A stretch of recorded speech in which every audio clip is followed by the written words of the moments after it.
My name is Kirt McKinlay. I am a retired MD who has lived in Blackfoot for about 60 years. I grew up here. I graduated from the school system in District 55, and I returned here in 1985 and had a wonderful 36-year career in practicing medicine. As I approached my retirement this spring, I decided to become more engaged in the community, and so I started attending school board meetings. And at that meeting, I met Sonya Harris as a member of the school board and was able to observe you in your function as a school board member. And then you invited me to endorse you and to participate as you went into your election campaign. Thank you for doing that. Well, thank you for being willing to help me. It's important for people to pay attention to school board elections. I don't believe there's ever been a more important time for people to pay attention to their local school board. My impression is that you're very informed and very motivated to be ready to move ahead with whatever issues are coming forth among the school board. I know this summer, Janice McGeehan held an education task force in Boise. Lieutenant Governor McGeehan did, and I heard that you participated in that task force. Can you tell us a little bit about that? Yeah, so the task force has had a lot of negative press. And I have to say, every time I read something in the newspaper against the task force, I'm really shocked, like, wow, they didn't attend the same task force meeting I attended. But the way I got involved was I have been concerned about critical race theory. I follow what's happening nationally.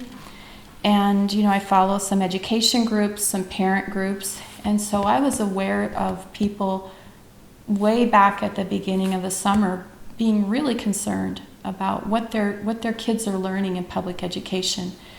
And so when I heard that this task force was going to take place, I immediately started to find out how I could be a part of it.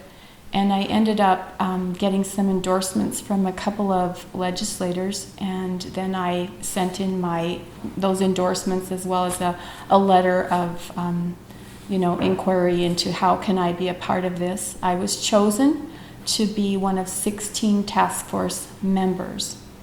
And we met throughout the summer. We met 4 times in Boise.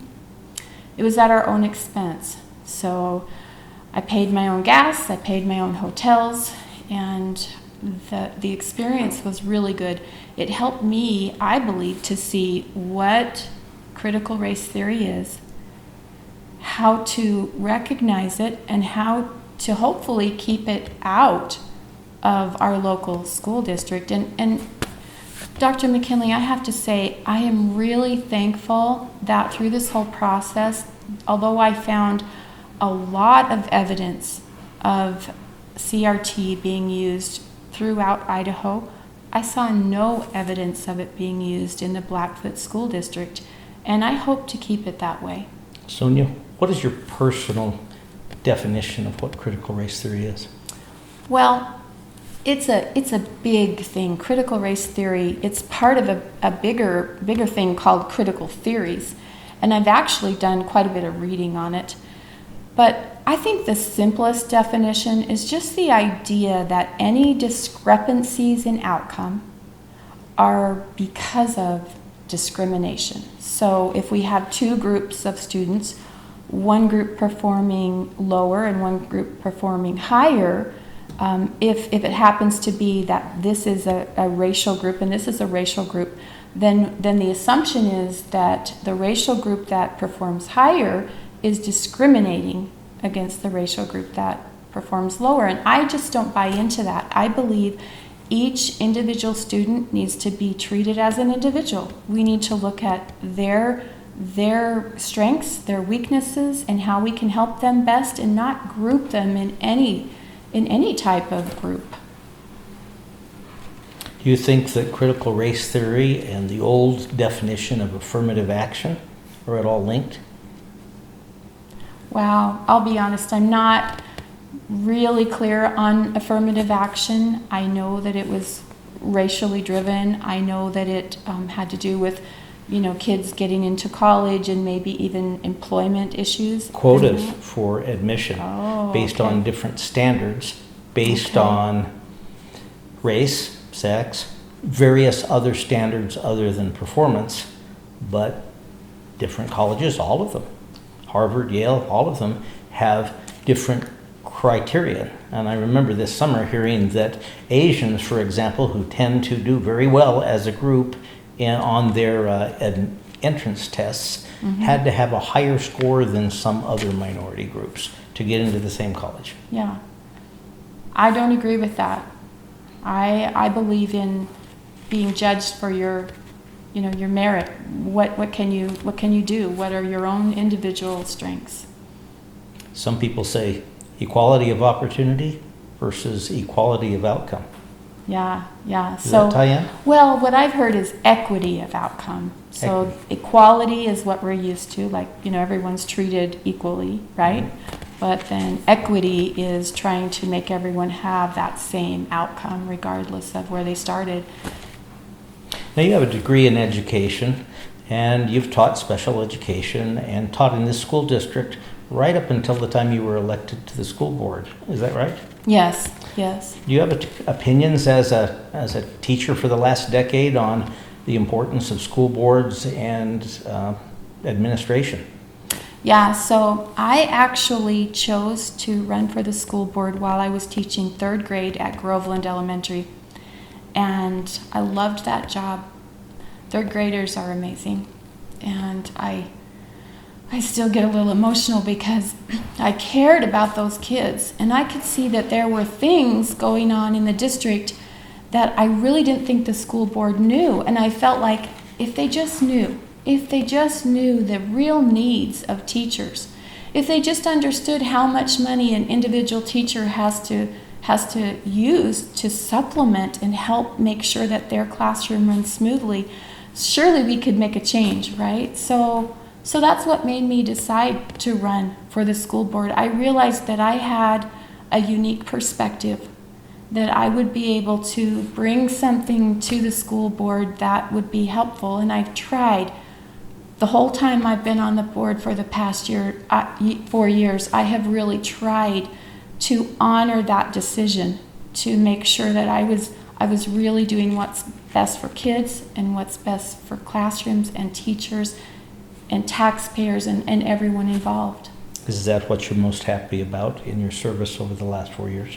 Yeah, I think so. Yeah, just that I've really put the effort in. I've put a lot of time into it. I've tried to get involved.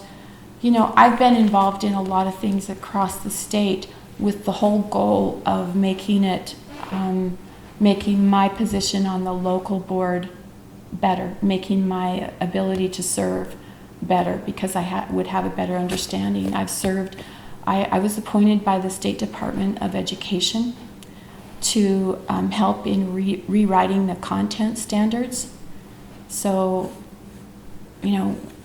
just to explain this a little bit, the House Education Committee and the Senate Education Committee came together and asked the State Department of Education to rewrite the standards. And these are like roadblocks for where kids should be and what they should be learning in each grade level and in each subject. So I was able to participate. I was one of maybe 90 or 100 people throughout the state who participated, and my specific area was English Language Arts grades 3 through 5. And so we worked for about a year on committees and really went through those standards and tried to simplify them, tried to make sure they were age appropriate, tried to make sure there wasn't repetition between the grades if it was unnecessary, just some of those things, and kind of cleaning that up. I don't know what will happen with all of that work. It depends on the legislature. But that's when you ask me like kind of about things I'm proud of with my own board. It does include more than just what I've done each month on my own school board meeting. It includes what I've done outside of that in the state to try to assist my local district. Moving into choosing curriculum, As a parent, as a grandparent, as a school board member, how do we know what kind of curriculum is coming our way through Common Core and all of the forces that want to drive new curriculums into our school district? How do we screen that? How do we protect our children? Right. So, first of all, I like the way you say that, all of the forces coming in. Because we have to recognize that. We can't pretend like everyone who's trying to bring something into schools has the best intention. Some people do it for money, right? There has to be a lot of people who would say, I can make money off of something in the schools. And so we have to recognize that to begin with. And I think sometimes that's where we have to be really careful with textbooks and curriculum, because we have to say, is this a necessary upgrade, or is it just a money maker for a curriculum company? So I want to make sure I mention that. But one thing that I feel really strongly about is that parents need to have a say. And to have a say, they need to be aware. And so I have worked in my own district to make sure that parents are able to serve on curriculum committees. And these are committees that come together to help decide what things the board will be adopting. And so the law says, in Idaho, the law says that we have to have 1/4 of the members of a curriculum committee must be non-educators. And you can see the reason for that. We want to make sure the community has input, and we want to make sure that people on that committee are not all financially bound to the district, so that if they disagree with the principal or the superintendent or the curriculum director, that they won't feel like their job is at risk. They want to be able to speak openly. But in our district, I helped to revise our policy so that it's not just non-educators that need to be a part of that team. It's parents with current students in the district. And that made the most sense to me, because those parents, they are the ones who have the most interest, right, in what their children are being taught. Also, in our school district, we have put together a library of sorts where you can go to the district office, and this has just happened in the last few years since I've been on the board, where you can go in and you can look at the textbooks that are being used throughout the district. So you can off the shelf pull the 8th grade science textbook, and you can look through that. And so I find that really valuable, and I've been able to tell other school districts throughout the state when I've been involved that this is what we're doing, and other districts are starting to do the same. Also, I think it's really important that parents can find easily a list of everything that's used in the schools without going physically into the school or into the district office. So our district, with my encouragement, we have added to our website a list of the publishers, the names, the authors of the textbooks that we use, making it just that much easier for parents to understand, to know what's happening. One thing that I've heard is, parents might find out about something really great that's going on with their cousins in Arizona. And someone will call and say, hey, my kid's really learning algebra so well this year, and this is the program we're using. Then that parent can easily find out, are we using that same program here in our district? And if not, can I discuss that with the school board and encourage that? So I think that understanding of exactly what we're using for curriculum is valuable. If a teacher is teaching out of a particular textbook or curriculum and they come across something media-wise that's adjunctively that they want to show their class, and maybe it's a little questionable, such as CRT or comprehensive sexuality education, do teachers have to petition to be able to show other things that are outside the textbook to their classes? So that's a good question. We call it supplemental material. So a teacher has the core basic curriculum that is approved by the school district, but they're able to supplement. For instance, when I was teaching 3rd grade, sometimes there wasn't quite enough information about, say, possessive pronouns or something in the textbook. And so I could go online and find supplemental worksheets that I felt would help my students learn that material better.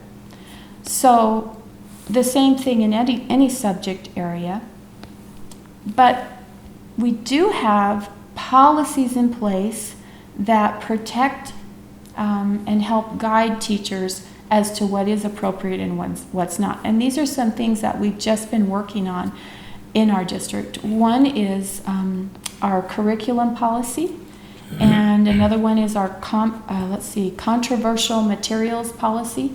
So it just talks about making sure that if there's anything the teacher is maybe not sure would be okay, they need to go to the principal. There's a procedure for how that looks. They go to the principal, talk it over, kind of decide how to handle that.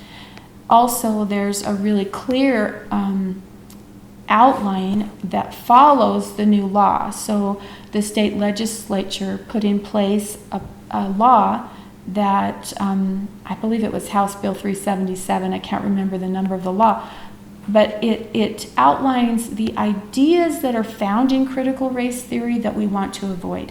So there's not a textbook that's called critical race theory. Critical race theory is kind of an ideology. So potentially a teacher could bring those ideologies in to any subject area. So what we need to do then is say, here are the things that we want you to keep out of your classroom. We don't want it to become a political discussion every day in your classroom. We want you to focus on the curriculum and keep divisive ideas out. Don't separate students based on their race, those kinds of things. And I'm really glad that in our district, our school board has been able to strengthen that policy, and then every year, every teacher gets a copy of that policy. Wonderful. What are your feelings about CSE, or comprehensive sexuality education, as it's being taught in many school districts around the nation and in our school district? It's been a hot button issue for at least 4 years. It has. So I will tell you that quite a few states require comprehensive sexuality education to be taught starting in kindergarten. This is really frustrating to me, very sad to me. But in Idaho, we don't have that. So we're grateful, right? It doesn't mean that an individual teacher might present something that not all parents would appreciate.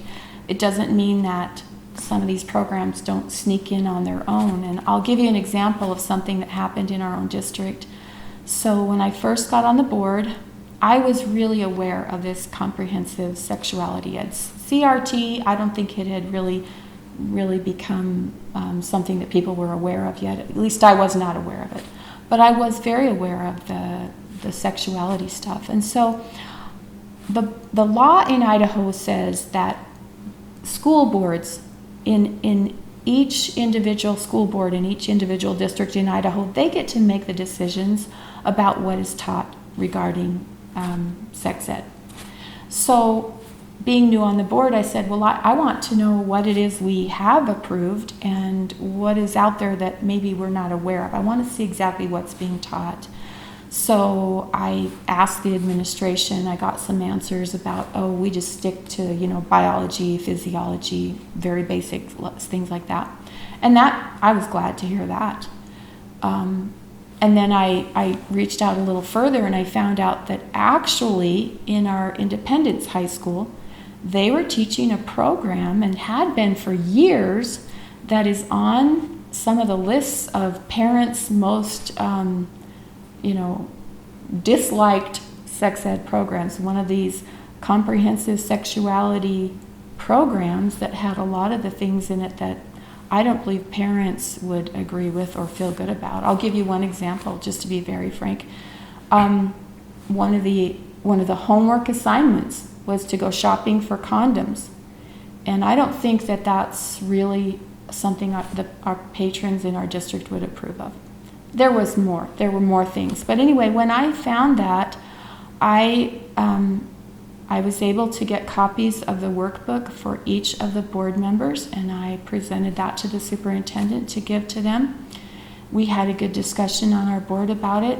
No one on our board wanted that taught in our schools. No one felt good about it. And luckily, we were able to replace that with something that I feel really good about. And I recognize that particular school has students who, they're they have a little different life situation than, say, the average student maybe at our Blackfoot High School. And so they might need a different type of program than other students. But nonetheless, we need to choose something that has some research behind it. We need to choose something that parents and patrons would feel good about. And I think we've done that. Our board was able to meet with teachers from Independence High School and talk about the needs of the students there. And I think the program we have now is really satisfactory. I'm really happy with it. But I want to point out that it takes a school board member who is really working for the patrons of the district. You can't just show up once a month to a meeting and be a really effective school board member. You have to look deeply and talk to people and ask the important questions in order to really find the things that you might be able to help change. Thank you very much. Your opponent is also a retired teacher. Taught 30 years in this same school district, Mr. Chapman. He was a welding instructor. Are you familiar with any issues that you and he differ on? And I guess that prompts the thought, are you going to have any debates about what's going on or issues? Have you had opportunity, either virtually or in person, to have discussions? So, I have not had any discussions with Mr. Chapman. I really don't know him. I've met him a couple times. And I have to say, I think he seems like a really nice guy. My own son took welding from him, and it has been, something very useful. And so I appreciate all the work that he did in our school district. I think he's well respected in our community. However, I don't know what his policies are. I don't know what his beliefs are about what needs to happen in schools. And I think that's somewhat of a concern. Maybe he's told some people, but I'm not aware of that. So also, to be honest, Dr. McKinlay, it's concerning to me to know that he is supported by the chairman of the Bingham County Democrats. So, school boards are nonpartisan. So we shouldn't be pushing one political party over another, and I don't believe we should be supported by one political party over another. I think we should keep that out of school board and just focus on what's best for our community. And I would hate to feel like a school board member had allegiance to one party or another because of support during a campaign. So this is a concern of mine. So the chairman of the Democrat Party outwardly or publicly produced something that showed he was in support of Mr. Chapman? Yeah, he sent a letter in support of Mr. Chapman and against me. Do you have any criticisms at all about Mr. Chapman's policies or anything? No, because I don't really know what his policies are. I think he could be really helpful helping with the BTEC. But if you've served on a school board, you know that the school board does not do everything. The school board helps to bring together people in committees. And so I think Mr. Chapman, wow, he could really help on a committee to guide the BTEC, and I would be fully in support of that. All school boards want money. They're always looking for new funds and new things to educate with, and they're always working on budgets, sometimes in a deficit. What has your contribution been, and how do we sit in District 55 with respect to our money situation? So, when I first got on the board, we were just coming out of a big deficit. So we had a $1.8 million deficit in our district, which is really, that's hard to recover from.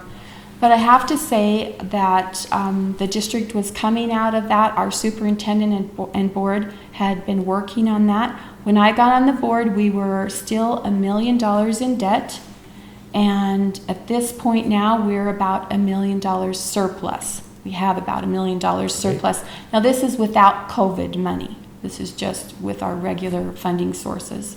So I feel really good about that I've been a part of that progress to making our financial situation better.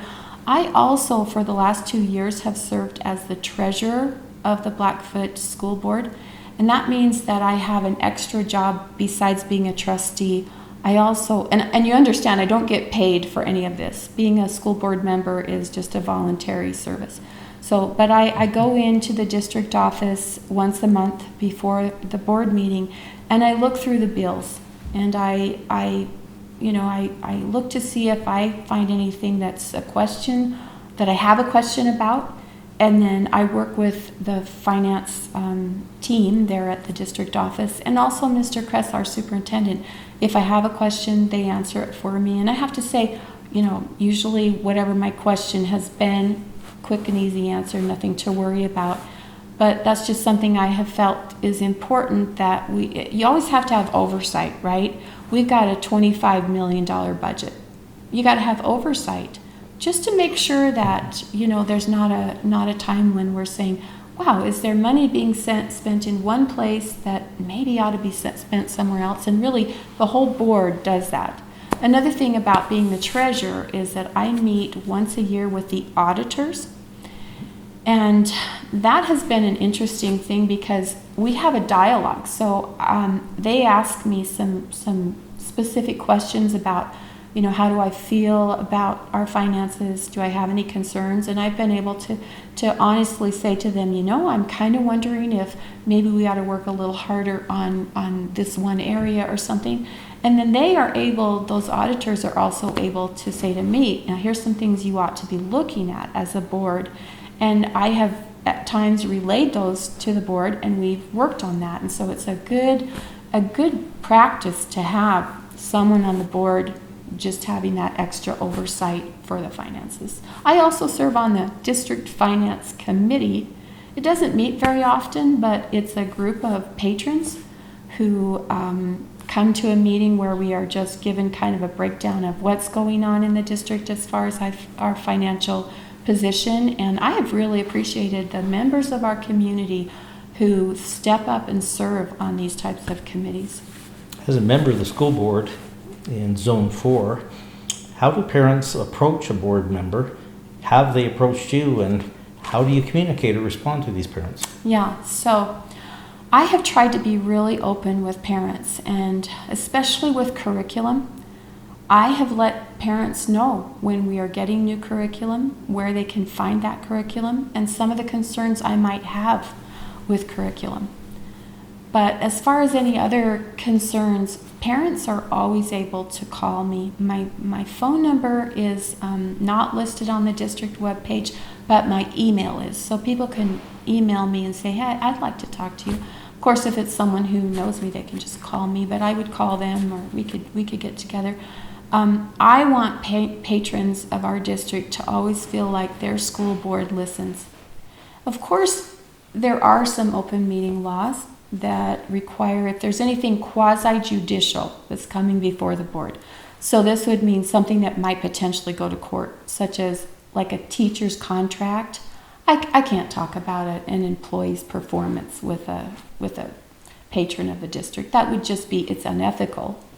And it's breaking open meeting law, so that wouldn't be okay. But things like the school calendar, things like how many field trips their kids have, things that parents are concerned about. I don't like it that my kid has practice for football so late in the evening. Some of these issues that they bring to me, I try to always listen, and then I try to always do whatever is the best step. Maybe it's just directing them to talk it over with the coach or the teacher, or maybe the best step is for me to make a phone call to the superintendent to just inquire further into that. But we have to recognize right now, in this time in history, parents are concerned about their kids, and they have every right to know everything that's going on in the school, and they have every right to talk to their representative in the school system, and that's their school board member.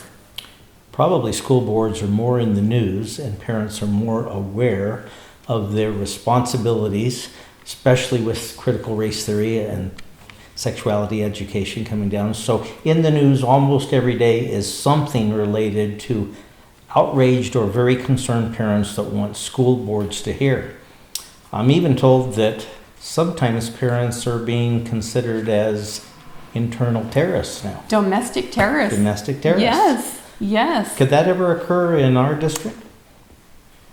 Oh, you mean that the school board The idea of- would say that about parents? I would hope not. There's a National Right? School Board Association Right. that said they would recognize domestic terrorism last week. Right. So here's the whole story that I'm aware of.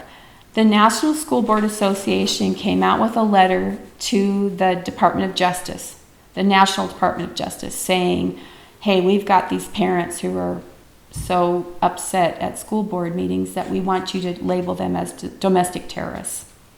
Well, there was such a backlash, and so many parents stood up against that, that now the National School Board Association has retracted that.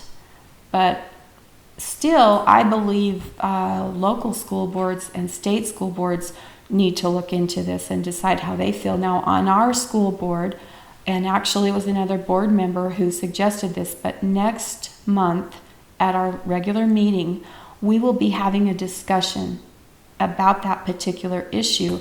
And I'm hoping that a good outcome will come. I'm kind of hoping. So I listened to an Idaho Falls school board member on the radio today, and he said that he really hopes the Idaho School Board Association will break all ties with the National School Board Association because of that. And I think that would be a good choice. I'm kind of with him on that. I think that's what we should do. Idea. I support that. So in your district school board meeting last week, there was a concerned mom who stood up and addressed the school board about an issue of her children being left out for a special Bronco Bash or whatever that was being held. You were there, you heard her speak. As a school board, how do you address something like that when a parent stands up? What happens? Does it fall on deaf ears, or where does it go from there? So this is a good question, because a lot of times parents feel unheard, because open meeting law requires that the school board not address or discuss an issue that's not on the agenda. Mm-hmm. So if a parent comes and speaks about something that's not on our agenda, we have to be silent. Because you can understand this, because okay, let's say you're a concerned parent and you want to know any time that they're talking about science programs. Okay, so then if another parent comes and brings up the topic of science programs, and then we have a discussion and that other parent didn't know about it, they would be frustrated. That wouldn't be fair to them.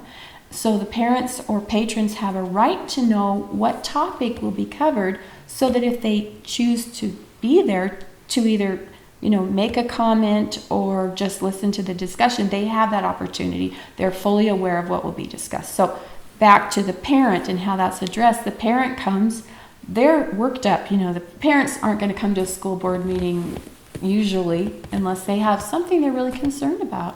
So a parent will come, they'll make their comments for about 3 minutes to the board, and then the board chairman will usually say, thank you for coming, and that's about it, and the parent will sit down. Now that can feel very like you aren't being heard. Right, dismissive, So, but the truth is, because of that open meeting law, we cannot discuss it then. But what we can do, and what we did at this last meeting, is at the end of the meeting, we have a section where we say, what do we anticipate being on our future agendas for our future meetings?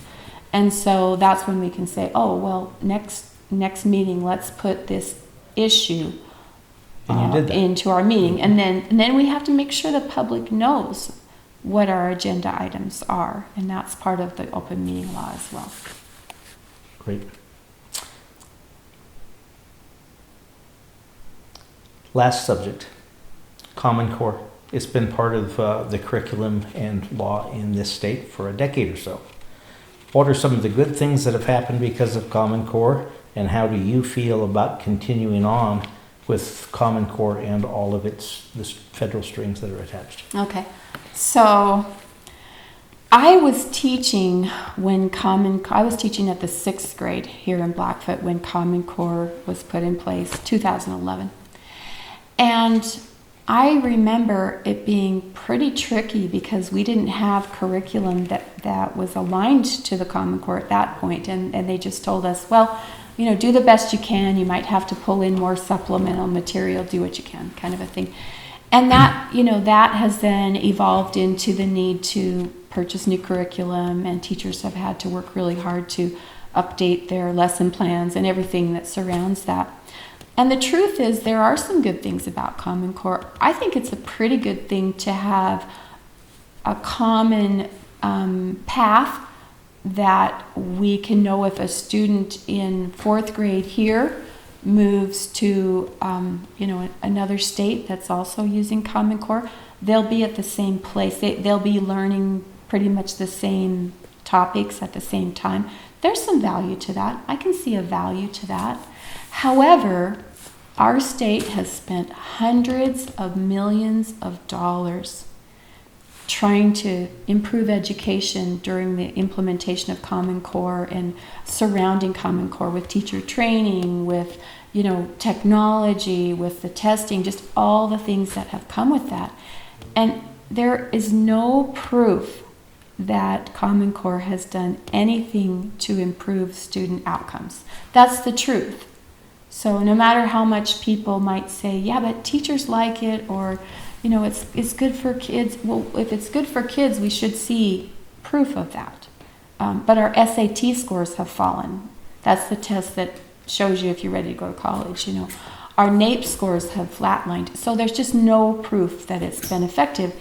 One of the things that I'd really like to see changed, and the legislature is looking into this, is to get rid of that end-of-year test. And we call it the ISAT 2.0, but it's produced by a company called SBAC, Smarter Balance Assessment Consortium. And this is a company tied in with the Common Core, and they say, well, our test will test the Common Core. But if you're a teacher, you know the truth, that it's really hard to give that test. You have to do a lot of prep work for the kids to be ready for that test, just to teach them kind of the mechanics of how to do the test because it's online. And then also the results that come back, they're less than helpful. They're really not things that teachers can use to then improve their teaching, or that they can look at a specific student scores and say, wow, I can see Johnny needs more help with long division. It's just not that specific. And part of the reason is the way that the test is given. So when I was teaching 3rd grade, my 3rd graders had to march down to the computer lab, sit at a computer, and take a test. Now, it could have been a math test, but they had to read the story problem and then type their answer in Word form, and the test could take up to 4 hours. Now, my question for you is that testing stamina? Is it testing typing?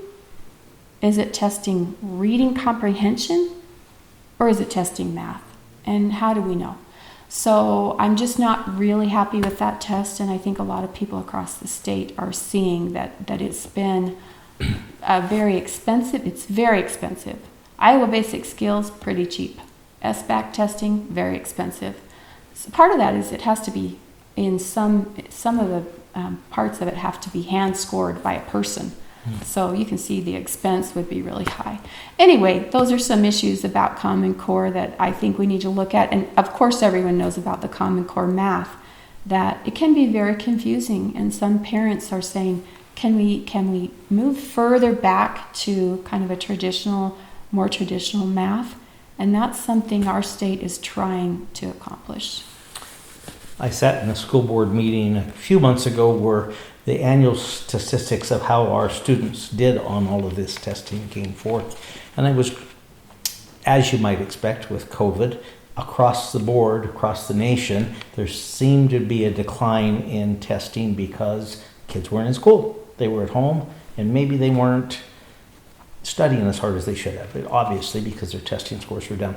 I particularly noticed the 7th and 8th grade scores in our school district were significantly down.